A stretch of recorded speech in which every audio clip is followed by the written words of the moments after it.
Few remarks and then turn it over to Douriean.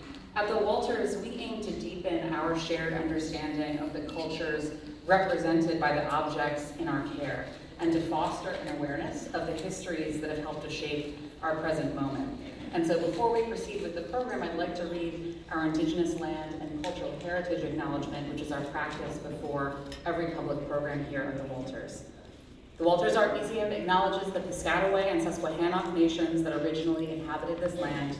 We also acknowledge the tribal nations, most notably the Lumbee, who migrated here, and the indigenous peoples whose ancestors are represented in the objects that we steward in our collection.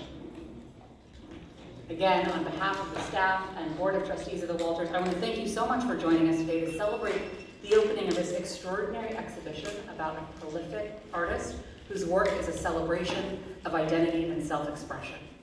And Dourian's powerful storytelling through jewelry has already captivated and transfixed global audiences. And I think many of you may be familiar with her work because Douriean is the incredible artist who designed and crafted the jewelry and adornments for Marvel Studios' Black Panther films. But I want to start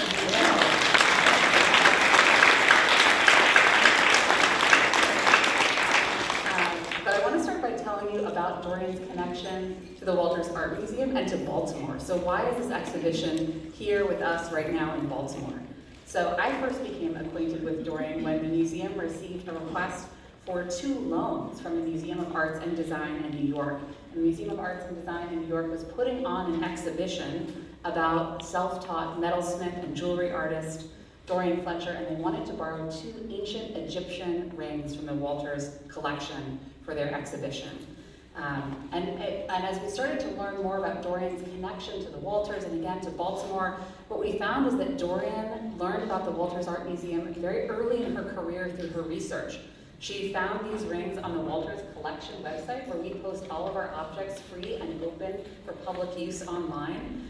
And these rings became pivotal to Dourian's artistic practice and artistic journey, leading her to deeper connections with ancient Egyptian art and the wire wrapping techniques that you may have seen and observed in the exhibition today. And so at the Walters, when we heard this story, we realized we need to bring this exhibition to Baltimore. We need to bring it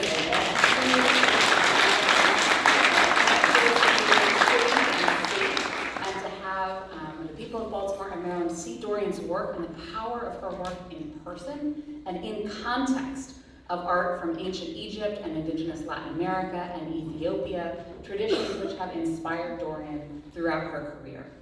And so I know many of you have already had a chance to see the exhibition. I'm so excited that you're here with us today. The exhibition explores the intersection of jewelry and design and craft and culture in 3 parts. And it begins first by tracing her formative years and the early influences on Dourian's career, including artists such as Art Smith and Alexander Calder. And then the second section is all about her collaborations in film and television with 2-time Oscar winner and acclaimed costume designer Ruth Carter. Yes. And then you turn that final corner of the exhibition and you get to experience Dourian's powerful contemporary practice, including works that have never been exhibited before and that Douriean made for Baltimore and for this exhibition. And so we are so proud to present this exhibition to you, and I'm thrilled that you can all experience it today and in the future. This exhibition was originally presented at the Museum of Arts and Design in New York, and we are deeply grateful at the Walters for the scholarship and collaboration of Sebastian Grant, curator, professor, and design historian, Barbara Paris-Gifford, who is here with us today, who you're going to hear from today, senior curator of contemporary art, craft, and design at the Museum of Arts and Design, and Tim Rogers, director and Museum of Arts and Design. And I want to acknowledge some of the supporters who have made this exhibition possible, including the Betty Cook and William O. Steinbeck's exhibition funds, Guy Flynn and the poor Brett Flynn, Judy and Scott Fairs, Anthony Evans and Kevin Sowers, and other generous supporters. And we're grateful to all of the supporters who allow the Walters to be free and open to the public every day, including special exhibitions like Douriean Fletcher Jewelry of the Afrofuture.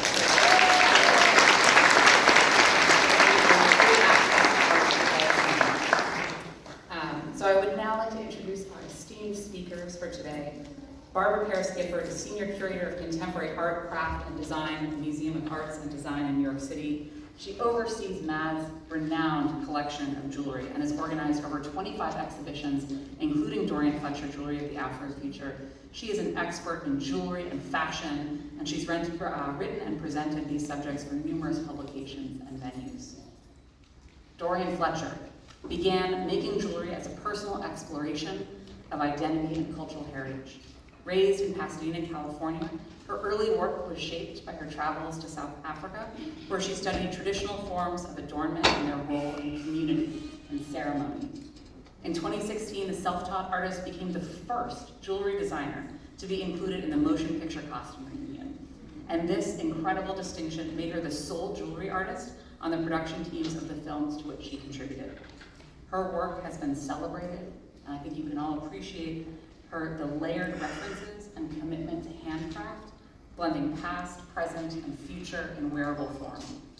And so Dourian's going to come to the stage in a moment and share with you an artist talk, and then after that, Barbara and Dourian will sit down for a conversation moderated by Christine Shaka, the Walters Art Museum's curator of European art, 800 to 1400 CE, who has been the curator, the point curator here at the Walters for this exhibition. So without further ado, I'm so pleased to welcome Douriean Fletcher to the stage.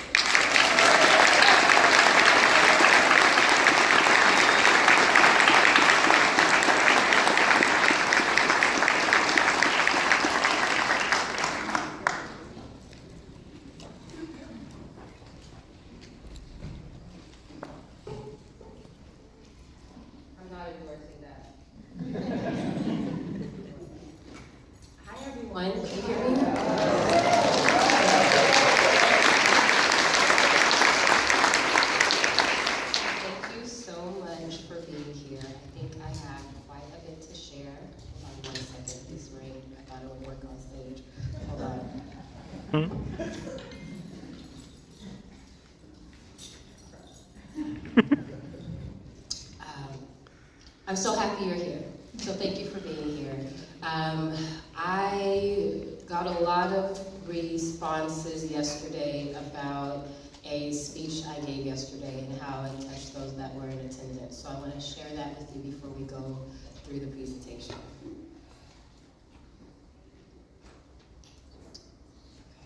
Okay, so within the exhibition, there is one piece, and it's quite small. It's a walnut, and it's in the corner. It's a walnut doll in the corner. And when we first put this together, it was to reference the roots pieces due to my emotional connection with being able to recreate this idea of the enslaved people's first Christmas. And what was so emotionally moving to me was just imagining being stripped from one's culture, being stripped from tradition, being stripped from a language, and having that one opportunity to be able to tell the story of your people once again with found images. So making that piece was an honor, but as I was traveling through the exhibition, that piece really stood out to me as I thought about the opportunity that the children get to have here in Baltimore and in New York to be able to view this exhibition and this idea of finding joy. When things are like really crazy right now, this idea of making joy or being able to create something that brings joy to one. So I want to read, starting with that. That handmade doll meant a lot to me. Being able to be created by someone who had nothing and still chose to make something that brought joy. I think about what it cost them to find that joy and to put it into an object for a child to access their creative spirit and express their joy within confinement. That history is mine, that history is all of ours. All of the jewelry, wearable art, sacred objects in the exhibition are all part of the same conversation, separated by centuries, connected by the same impulse to make something with your hands that says that we are here, we are beautiful, we are connected to something sacred within us, and we refuse to stop. Specifically right now with the age of AI, expanding quickly. I want you to see today, I want what you see today to still be here thousands of years from now. I want someone to stand before these pieces the way I've had the privilege to find them online while I was randomly researching what I wanted my work to mean and what I wanted it, how I wanted it to feel within those Egyptian rings. Feel something open, feel the permission to believe that their hands can make something that lasts and ignites awe. We are living in a heavy time. Things can feel dark. They can feel incredibly violent. And I want you to know that every single piece in this exhibition was made similarly to that doll with a specific and deliberate intention to find joy. Not as an escape from darkness, but as an answer to it. So as you walk through the space, I hope you feel it, I hope you be full, and I hope you carry that sense of joy and awe with you. So thank you for being here.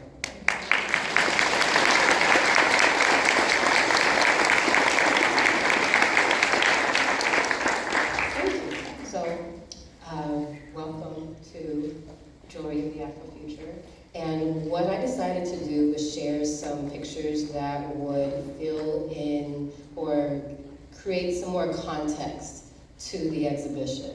It's been really incredible to have conversations with people about certain little details that maybe certain people, unless it's part of the culture or your culture, you wouldn't really understand the depth of what that means on your worldview. So this is my grandmother. You've seen in the exhibition a necklace that she gave to me. She was like the first person to show me what it looked like to be fabulous. She sold noni juice. I don't know if anyone's familiar with noni juice. And she used to sell mane and tail before it was on the shelves. So that was her thing. And I believe I was talking to someone this week about mane and tail, and I didn't realize like how it feels to like find a really good hair product that works, that just makes it easy to comb your hair. And that was really important to me growing up. I was natural until high school. And so finding hair products that worked, that made me feel beautiful, that made me feel like it was easy and that I accepted my hair and that it was no problem. It made the sense that it was okay to wear my hair natural. I mean, it's pressed in that picture, but you know. But she was my representation of like immense femininity, immense beauty. She would wear the hats in the very front row at West Angeles Church in the 90s. Her place was immaculate. She drove from Indiana in 1960 to California in LA. And it was her best friend, and her 4 children. She had a 3rd grade education, and she figured it out. She was an entrepreneur, she was a DJ. She had a lot of different businesses, and it's interesting because a lot of my work is about ancestralization, this idea of connecting to one's ancestors, and I do believe, as I've tried to explore the purpose of my work while I'm creating, I do believe that part of that is to access some of her information and her incredible entrepreneurial spirit. She was a phenomenal woman and really just taught me a lot about, just visually, about femininity. I remember she had one of those, she had a Lexus, and she had that cell phone that used to be like in the car. And I thought that was the coolest thing. So that was like my goalpost for like luxury and vision of what I wanted was that phone. That's all I wanted was the phone. But she also taught me a lot about like tradition. So they would eat chitlins on, New Year's. They would, I've tasted them before. And then, the black eyed peas and cabbage. So I kept that with me. Yeah, she was an incredible person. I wanted to start with her because she is in the exhibition, and she was, the connection that I had with her was incredible. And in the book, if you have a chance to look through it, of Water and Spirit, Malidoma Some's book that's in the exhibition, it does talk about this relationship that the child does have with their grandmother or their grandparents, because the child is fresh from the spirit world. So they're here with a lot to give. They know what they're here to do before being programmed, and the grandparents are on the way out. So they have this similar or this very special relationship of where they are and from the unseen world, where they've been and where they're going. So after reading that, it made sense to me because I still do like adore this woman. So moving on from that, I wanted to share this picture of, this was like one of the first out of 5 pieces of jewelry I made. It was a ring, made in 2010. And I added that in here just to remind myself and to show you all what it looked like when I started. At the time, I think The Secret, I don't know who's familiar with it, The Secret had just come out. They were all on Oprah, and I was in LA, in Culver City. Dr. Michael Beckwith had a spiritual center, and my friend invited me. I was like, okay, I had just gotten into an accident. I was about to leave my job, didn't really know what I wanted to do. And I come out of the service just super inspired, and oh yes, I'm a spiritual being in a human body. Let's see what I can create and manifest.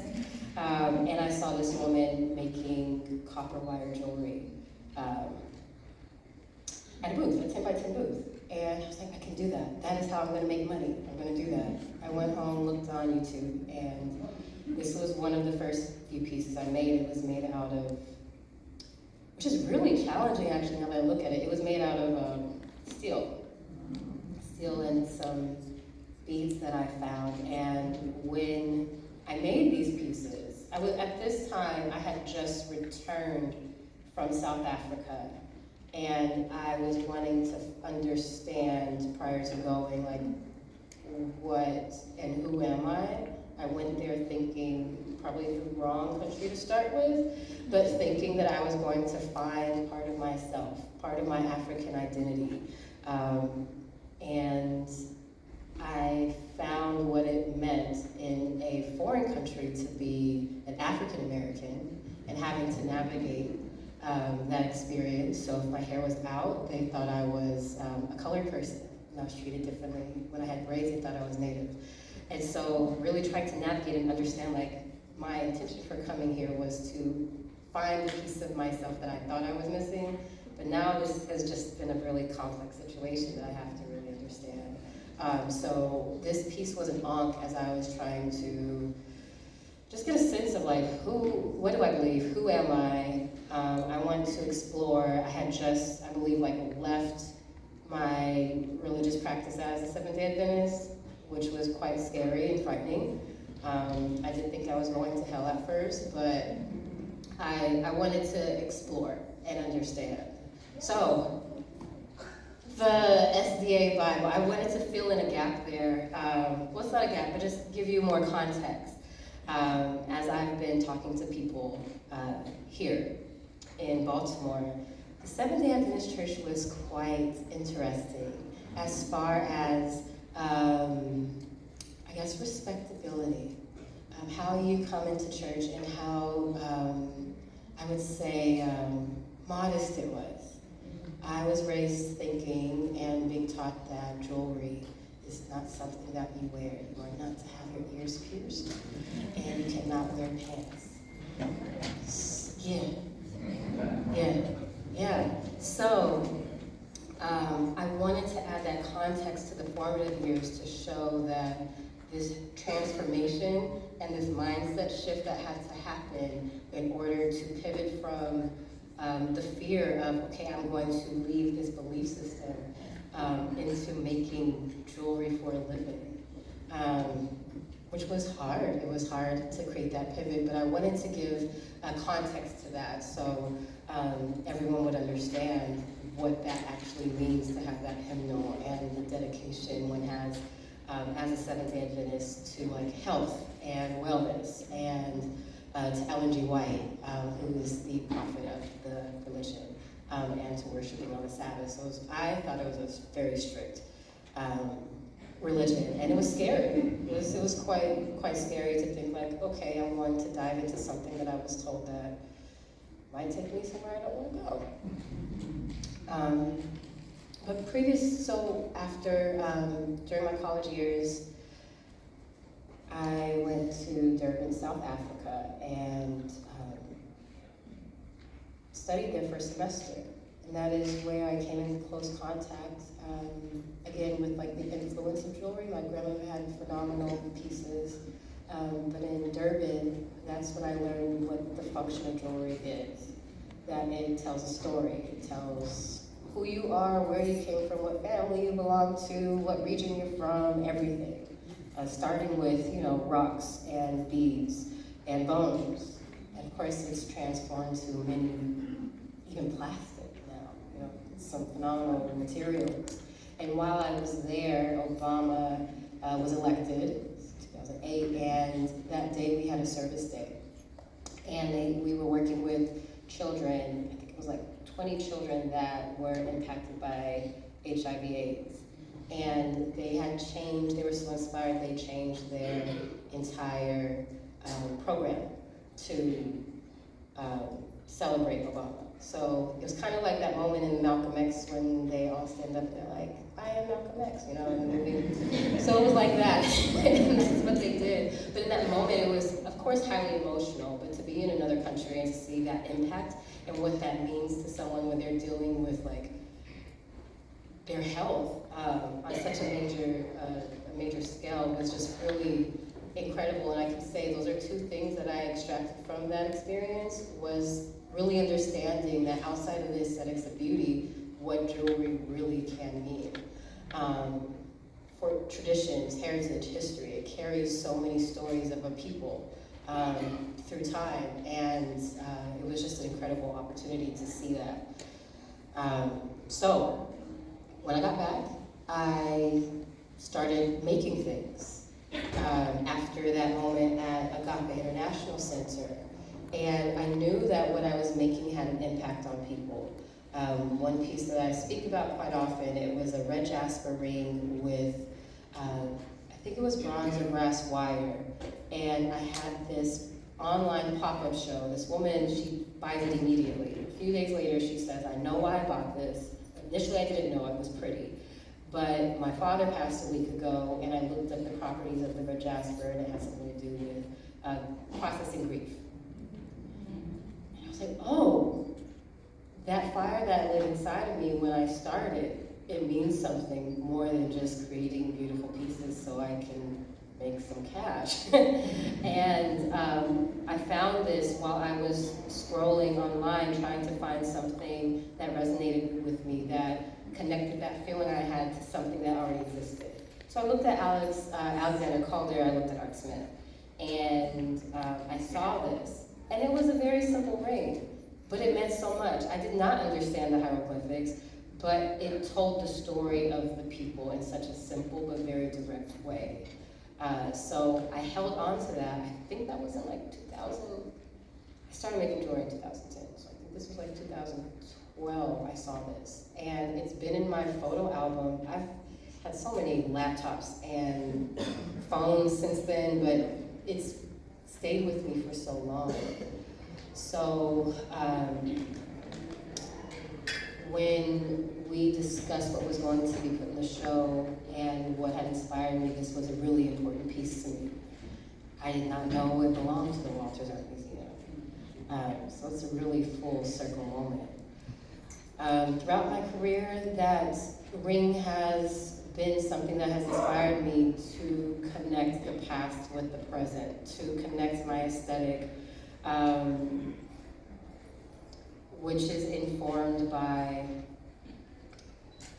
wanting to extend the tradition of jewelry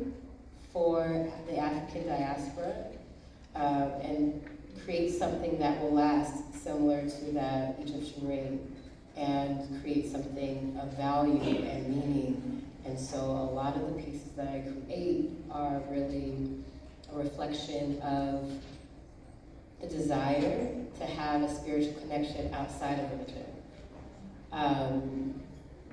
To bring forth the physicality of the spiritual world, from like the void, to bring it forth so that it's obvious that it's honored and respected. That made sense to me. Like, okay, I'm not religious anymore, but I have belief systems, and how do I utilize that initial idea of jewelry to be able to communicate who I am, what I believe, hoping that somebody else believes the same. So I brought that to Black Panther. This is Wakanda Forever though, because I really wanted to talk about this piece here. But having the opportunity, because this is the question that everyone asks, how does it feel to work on Black Panther? So I thought I'd answer it for all of you. Coming from my background into a space of a multi-million-dollar budget, working with some incredible talent, such as Angela Bassett, Chadwick, of course, Forrest Whitaker, Lupita, and the others. I could go down the list. You all know who they are. Being able to work with them from the background of doing festivals and art fairs and trying to understand who my clientele is, being able to be in a space to where it makes sense. I can cultivate, share stories through this art form, and they loved it. It wasn't much explanation, they understood it. I was able to take and extract the stories of the characters and create pieces based off of the history and the lives and these tribes that were created for Wakanda. And so for this particular piece, I wanted to share the intention behind it. It was kind of an Easter egg. Do you guys know what an Easter egg is in the movie? Okay. I just learned it working on Marvel, so it was fairly new to me. But when I received the script, already traumatized by having to navigate Chadwick's passing while working on the film, already having to, especially because of where I was positioned physically in the building, I was outside, so I saw everyone coming in and out, and thought that, if someone passes, sometimes you think you see them. So navigating that, and then reading the script, like, she's gonna die? Like, this is heavy for everyone. And so because this was like the last time we were going to see this African queen, Angela Bassett as an African queen, I've never seen this on screen before.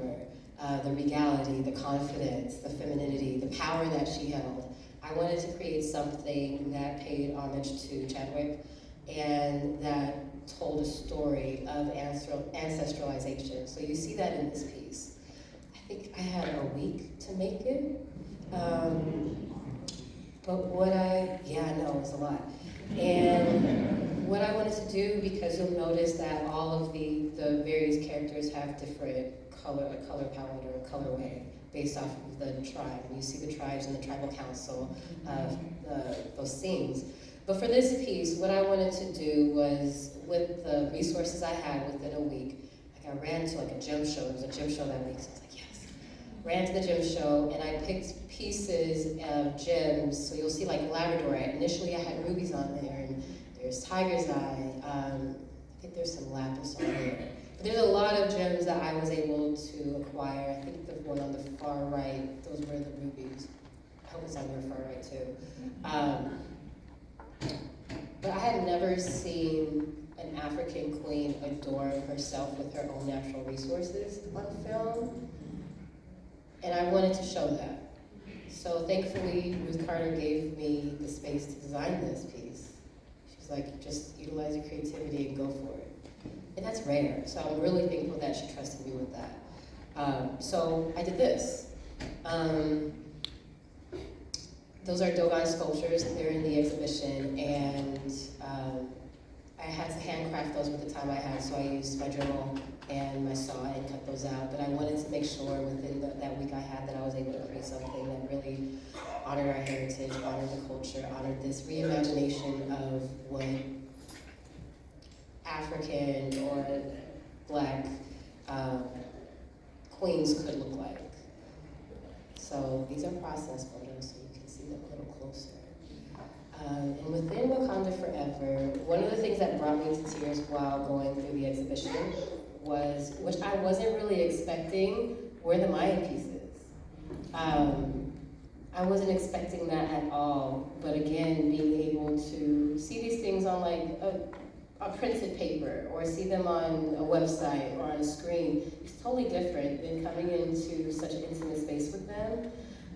Because working on Wakanda Forever, we received papers, and it was like, okay, we are recreating and reimagining what this could look like for underwater people.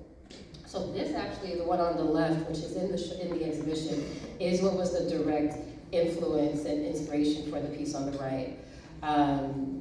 And knowing now, understanding that this was a whistle for sacred ritual was so incredibly important to me.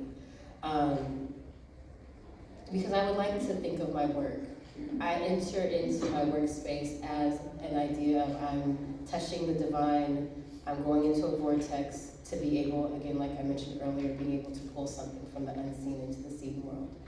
And so to be able to come face to face with this object that is meant to do that was so incredibly important. And understand that it's an indigenous idea to be able to do that.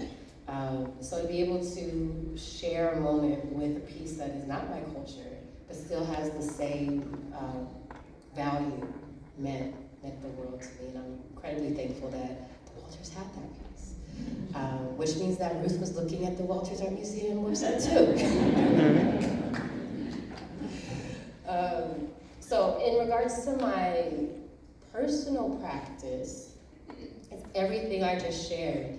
This idea of entering into this vortex, taking something out of it, extracting that, and bringing it to form.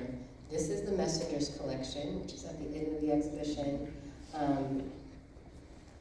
And at this time in my life, I was living in my art studio, and I had just finished the reboot of Roots. And I didn't know what I wanted to do. So I had this taste of being able to create and get paid very well for it, and have fun, and be able to do research and become an anthropologist for a moment within my own culture. That's really cool. But what do I do now? And this was developed in my studio one night when I just was like, I don't want to do this anymore. This is hard and challenging. And at the time I was reading the Maldomasome book I mentioned and referred to earlier, and I had this dream of these 4 to 5 beings coming to Earth, pretty much saying the same thing. I guess it was in my psyche. But this idea that we all have come here with medicine to give to the world. We all come here with a gift. And we're here to give it and share it to the best of our ability, because we need it. We need each other. We need to share. We need to innovate together and give that special gift to everyone here. Similar to the Egyptian ring. Someone made that. You know, they gave their gift to the world. And someone thousands of years later saw that and thought, I want to make something that is connected to spirituality or culture. So that's what this collection was about, was the void. Like these beings, which was interesting because when I first made it, someone said that it looked demonic to them. There was just a lot of ideas and perception. It looked demonic, it looked evil. Are they black people? No, they are beings coming from the void. And I wanted to pull on my grandmother's sense of femininity to bring that forth. So I created these. This ring in particular is, the goal at that time when I was searching was to create satellites to attract the people that understood the work, that were part of my community, that understood it, and they felt it, and they felt that for them, it was also a talisman or a spiritual reminder of who they are. I believe that, and I like afros. I think that just throughout life, particularly like when I was younger, I was usually one of the 2 only African American children in my classes, and I always just observed other people, like they get to wear their hair as is. Why can't I? Why do I have to manipulate it? Why do I have to make it look anything that it was or that it is? I learned very quickly that comes with a lot of backlash, a lot of pushback. It's looked at and deemed as radical. It's crazy. But within my imagery, outside of, or with the jewelry, that is something that is important to me to show, that we are who we are. We're natural individuals. We don't always have to. Diversity is there's beauty in diversity, right? They're straight and natural, it doesn't matter, but I think that my connection to natural hair shows through, or just being natural in general, and it shows through my art, obviously, but it's really important for me to connect that to the work I make. It was mentioned that there are a few new pieces in the collection, and I wanted to share a little bit about that. This piece was made this year when I decided that I haven't told, outside of the Messengers collection, which was created in, it's up there, 2018, 2019, I believe. This is I would say this is the first piece in a while I really took my time with. The crystals on there have all been acquired from the diaspora. So there's the 5 opals from Kenya. The tanzanite is from Tanzania. The raw ruby is from Gabon.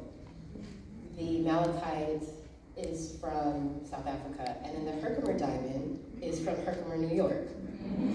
Yes.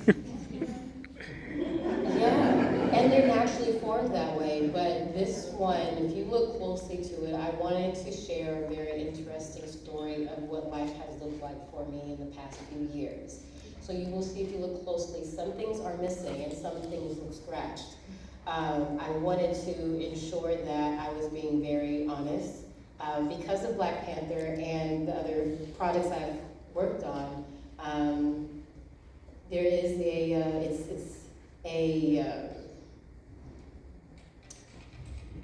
my mother.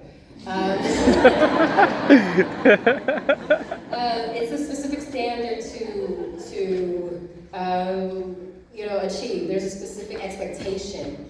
But this piece I wanted to be as beautiful and as raw as possible to express myself. So this is a very, very personal piece. I created some of this in like the deepest, darkest, lowest places in my life. And I still knew that it was important for me to find beauty in that. It was important for me to understand that no matter what I have experienced and no matter what I've gone through, there's innovation that's still within. And so one day I'm gonna write a book about that. It might be a documentary to share. But I'm thankful that this piece is here because while I've been in Baltimore, what I've noticed is a lot of people tell me, like, you probably think this place is like The Wire. Like, I don't know that.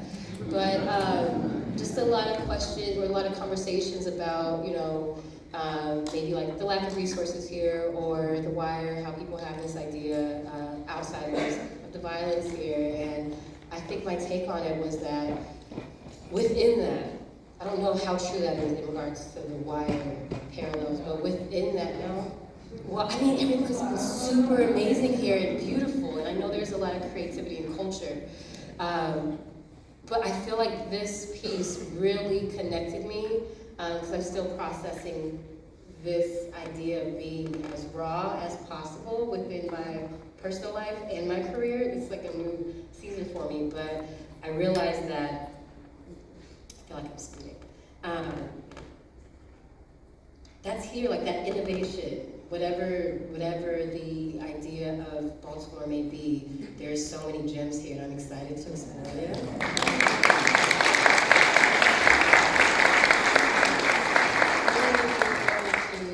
Exploring those gems and the creativity here. I've met some amazing, beautiful, phenomenal artists, and I'm looking forward to exploring more of that. And even the rawness within that, I want to know more, and I think that I may find a bit of myself even within that, or like unlock some of myself within that. So I'm looking forward to being here more, and I'm glad you guys are here.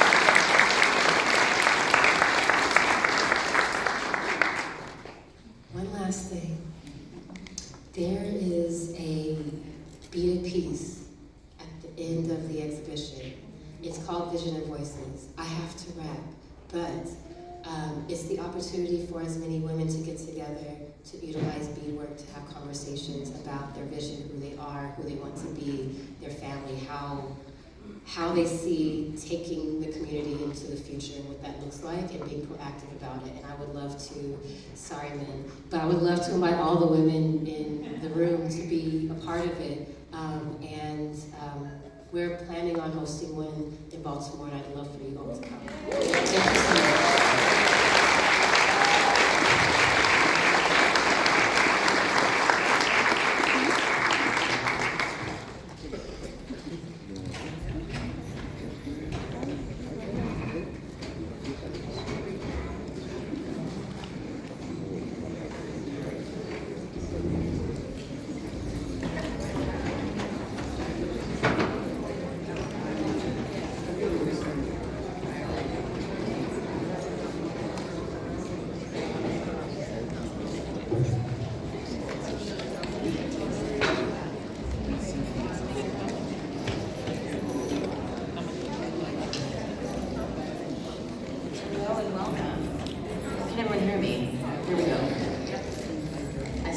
Shifting happening. Douriean has given us an incredible gift this afternoon, and just a brief thank you for her.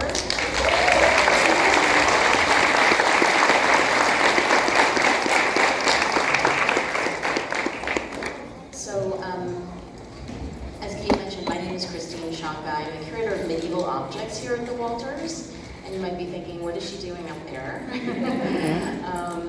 Douriean, your work, as you know, really dovetails with my research about medieval women and their role in the arts as patrons, as makers, and also I work on Ethiopian art as well. And of course, we have similarly are drawn to Ethiopian art. So in this brief moment that we have sort of together on the stage, I'm just going to field a few questions to the group here, and I wanted to start with, we got this incredible body of work that Douriean has shared with us. We've heard her story. How do you get from there to an exhibition at a museum? And so I wanted to start by asking my colleague Barbara Paris-Gifford to just give us a brief précis of how did this exhibition come into being? Barbara. Hello, I'm so happy to be here with you. I love the Walters. It's an amazing place. I just feel very, very, very blessed right now to be with Douriean and just to be here. And I just wanted to share that with you. So, how did we get here, Douriean? We have a mutual friend. Her name is Cheryl Riley. And during the pandemic, I think it was 2021, when we first started working together. So it was before actually Wakanda Forever was released. So Cheryl was like, you've got to meet Douriean, you've got to meet Douriean, she's so amazing. And I was like, yes, of course, I want to meet her. And we started Zooming, of course, together because it was the pandemic. And we just talked. We talked, and we built trust, and we got to know one another. And the more that I heard her story, her bravery, her talent. It was just, this story needs to be told. It's so inspirational. We need to bring this to the museum. And, you know, I continue to be just in awe of her and her grace, you know, her beauty, her sense of aesthetics. And just beginning with that, you know, that studio moment. The idea that you just say to yourself, I'm going to create. That's what I'm going to do.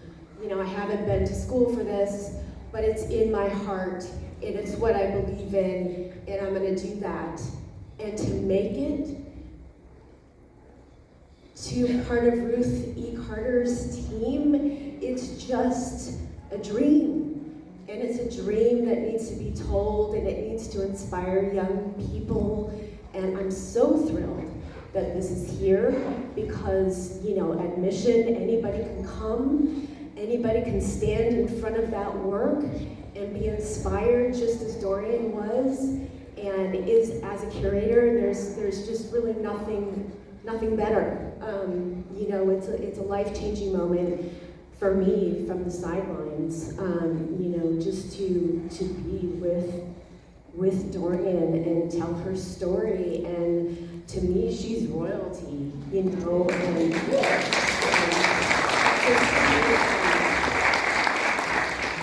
sort of, you know, just get an audience for that meant everything to me. So we started storytelling. Douriean started storytelling. As you can tell, she's a fabulous storyteller. And we talked, and then we brought Sebastian Grant on, who is expert in African jewelry, so absolutely brilliant. And the three of us just worked every week for 4 years. And yeah, we brought it to MAD. Very, very special for us. We're a contemporary museum, so we're showing ancient work within our walls, and we're making those connections that Douriean is part of a line, and she feels that, and we got our audiences to feel that also. And then just looking at character development through jewelry. You know, jewelry is this thing usually that's to the side. Oh, you know, it's adornment. Yeah, sure. But it holds so much in it. And I think you really see that in the show and through what Dourian's doing. So that's how it happened. That's all, super simple. So you actually also answered my next question, sort of what is the significance of this exhibition for all three of us, for our institutions. Just to kind of move on to the Walters for a moment, coming in much later to the game, really incredibly benefiting from not only just talking with Barbara. Every time I met with Barbara, I learned so much more about how this all came into being, about the objects in the exhibition, and our conversation with Douriean, you and I, over the past months have been just incredibly enlightening, and I hope people can get a small piece of that, not just in the gallery, but also from what you've done today. So, like I said, it's an incredible gift. And here at the Walters, many of you in this room may have come here as children. You know that we are not typically known for massive exhibitions of contemporary art. But we do here kind of do the flip side of what happens at MAD. So we have put now Dourian's work into the context of a full collection, a global collection, where there is jewelry throughout every single era that we represent here. And so it was not a mistake that we wanted to add a little more of our collection into the exhibition, and we went to Douriean, and actually my colleagues Lisa Anderson-Jew, myself, and Ellen Hubler, we pulled from our areas of expertise. So Ethiopian art in my case, art of the ancient Mediterranean for Lisa, and for Ellen, art of the ancient Americas, types of jewelry and adornment and sculpture that we already knew Douriean really was inspired by. So we showed her more of our collection in those areas, and Douriean herself selected 14 objects that are now in our gallery from the Walters, side by side with her works, adding to the historical works that Barbara had already added to the exhibition. So it was not a mistake if you go through the show that the exhibition begins with ancient Egyptian rings, and Douriean wanted additional rings to be at the end of the exhibition as kind of a through line through her practice. I hope that a couple of things that we've added here in addition, Dourian's brand new pieces, which are incredible when you see them. We also had some time back in November to really talk with Douriean in front of the camera.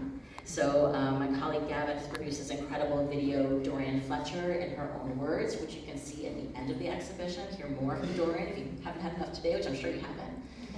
And also we have produced, my other colleagues, a self-guide. So at the very end of the exhibition, please pick up the self-guide where you can see more of Dourian's pics that are on view in our other galleries. So send you out into the museum, see examples from Ethiopia, the ancient Mediterranean, ancient Americas, and also medieval Europe.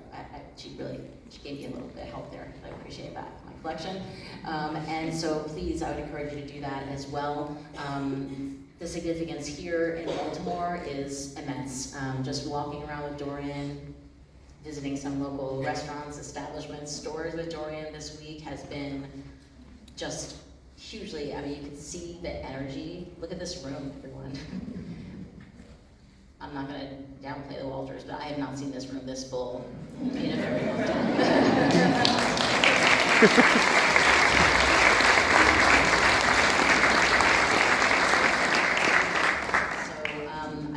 Because we're getting towards the end, I wanted to kick it back to Douriean if you want to give us a few final words about the meaning for you of this show, to be here, to have been at NAD. And then we'll go to a couple of questions. We're already kind of close to our time, so I'll leave it to you to sum up, and then we'll get into a few questions from the audience. Sure, so number one first, I'm so sorry. Thank you to the Museum of Arts and Design for bringing this exhibition and for taking those 4 years of really cultivating the story, extracting really important things, being patient with the story, of having to navigate my entire life and the things that would connect to an audience. So thank you so much to Barbara and to Sebastian for taking the time for that. Thank you to the Walters. Thank you, Christine and Kate Bergen, for bringing it here and being in just, both institutions have been incredible to work with. I don't know if anyone can imagine being able, bringing the story of my Blackness to these institutions was uncomfortable at some times, and having to explain things in depth about the emotions connected to some of the images and to some of the objects, and they've been really open to understanding, and I really, really appreciate that. Now the question was, what is this? I mean, I think you just did. What is the significance of this exhibition and for you to see your work at museums? It's phenomenal. It's absolutely spectacular to be able to take an idea, a thought, a vision of, I want to create something similar to this ring that is going to stand the test of time, that other people can be inspired by. I want to be able to tell a story through it. And it doesn't look like any story I've seen before. And I'm going to be consistent as much as possible to create these pieces that people enjoy and it brings life to them. Going from that to working on 2 Oscar award-winning films as the only jeweler. These experiences I've had were on like my vision board. And I really believe that I have been, people tell me I should take all the credit for it, but I do want to say that I believe that I've been a vessel to just show what pure focused dedication and creativity, what it can do, how it can change a life.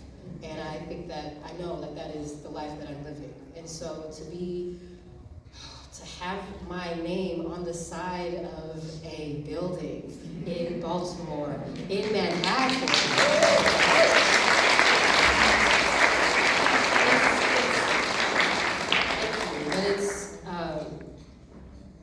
it's a dream and it's a vision. I have a child and the fact that he gets to see that this is his norm, that expands his opportunity in life of what he sees as possible and what he sees as his norm. So for my bloodline, this has been an honor. I do believe that this is what I'm here to do, because how do these things happen? How do these things work out? I think it's divine. So I'm incredibly grateful, and I'm glad that Baltimore it's only been a few days, but the resonance here, I'm so thankful that you all connect to it. I've encountered so many people where they have an emotional reaction to it, and that's what the work is supposed to do. Create an emotional reaction of some joy, some awe, connection. So that's what it means to me, just pure appreciation, gratitude. Thank you. You're welcome. Also.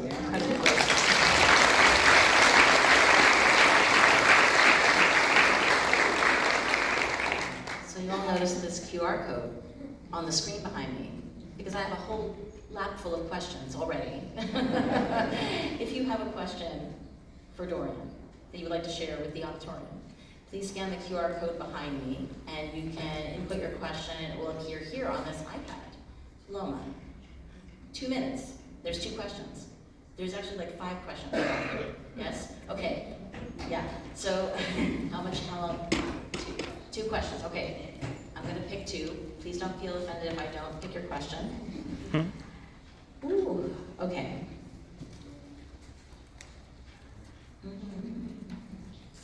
All the questions. Okay. Douriean. What is your favorite piece to wear, personally? She's been wearing it all week, by the way, so just different things every day. Oh, they look the same. No. We have 2 questions. Okay, so I'll make this fast. Right now, it's 2. One is not mine. One is, no disrespect, but one is this ring here. This ring was made by a jeweler I met in New Orleans between 2010 and 2012. His name was Dr. Foots. Very popular legend in New Orleans. And when I met him, he was really intrigued and curious and kind of confused about what I was doing, but he liked it. So he invited me into his workspace to show me like how he was set up, because I was figuring things out. And so this piece is just an opportunity for me to honor and respect his legacy. He passed, I believe, last year. And so knowing that he was a celebrity jeweler, and he would just put up a table in the French Quarter, but he took a liking to my work, was a moment similar to Ruth, or similar to the institutions, of a moment of like lighting up that path, like, yes, this is the way to go. My personal pieces that I enjoy wearing right now, this is probably the last day I'm gonna wear it because someone collected it, is this piece here. This wasn't part of the photo series, but it was a part of the collection of these satellites of calling my people in. And because my career is opening up and it's evolving quite quickly right now, it's still my intention to call those people in that I need right now to join the team to help navigate and guide and be another light to this path I'm on. Thank you. I'm going to do one more question, and you probably are not going to like this. So, Afrofuturism. I think this is actually best for Douriean to talk about, but you can be as brief as you like. So the question is, from the audience, this is an exhibition about Afrofuturism, where we have it in the title, and you and I have talked about what that has meant for you and what does it mean now, and that's changed. And so the question is, and it just went away. Here we go. What would you like people to take away from this exhibit about envisioning a future with people of the African diaspora? Just a light, easy question for you. I think that's it reflected in Vision of Voices, the opportunity for us to stand in the middle of our stories, to be the center of the story, and tell our stories proudly without having to say it in response to anything else. So it's not a radical idea to be oneself, or to navigate the world as oneself. It just is. I believe that for my work, Afrofuturism is right now, like, start living that life now and having the conversations and activating the idea of being the center of the story, which I feel like in Baltimore happens. Yes.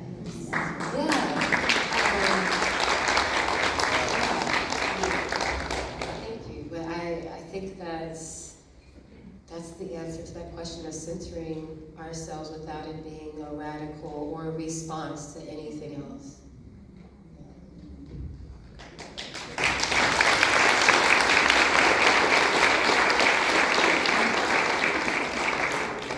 I think that's a beautiful way to end our program today. Thank you, Douriean and Barbara, and Douriean especially for sharing so much of yourself with us today. There's more of Douriean in our galleries, so please go have a look and enjoy the rest of the festivities we have today. We have so much more programming, activities throughout the museum. Please come back, bring your friends. We are always, always, always free. Our exhibitions are free, our programs are free. So thank you all so much for coming.